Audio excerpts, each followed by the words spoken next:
బాబాయ్. కొంపదీసి మేము ఇద్దరం లవర్స్ అనుకుంటున్నావా?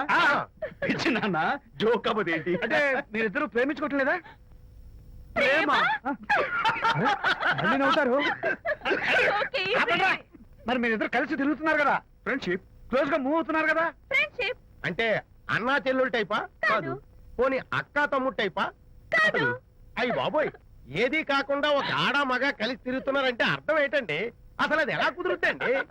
మగ మగ మధ్య ఫ్రెండ్షిప్ అంటే అదో దారి, ఆడ ఆడ మధ్య ఫ్రెండ్షిప్ అంటే అది ఓ దారి. ఇదేది కాకుండా ఆడ మగ మధ్య ఫ్రెండ్షిప్ అంటే నాకేం అర్థం కావడం లేదండి. ఒరే మట్టి బుర్రా, నీకు అర్థం కాదు కానీ వెళ్ళి పని చూసుకోపో. వాడే కాదురా, అది మరి. ఆడ మగ మధ్య ఉన్న బంధం ఫ్రెండ్షిప్ అంటే ఎవ్వరు ఒప్పుకోరు.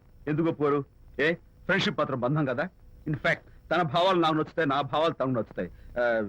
We are friends, that's all. Friends అని మీరు చెప్పుకున్న సొసైటీ నమ్మదురా. సొసైటీ నమ్మించాల్సిన అవసరం మాకు లేదు.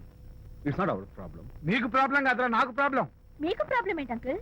ఏం లేదమ్మా, ఇన్నాళ్ళు నువ్వు నా కోడలు అవుతావని మురిసిపోయాను. ఇప్పుడు మీరు ఫ్రెండ్స్ అవటం వల్ల అది కుదరటం లేదు. ఇప్పుడు వీడికి పెళ్ళాన్ని ఎక్కడ వెతకాలని. డోంట్ వరీ అంకుల్, విజయ్ కి పెళ్ళాం ఎక్కడో పుట్టే ఉంటుంది. హలో పెళ్ళాం. అంకుల్, మీకు కోడల్ని తెచ్చే బాధ్యత నాది.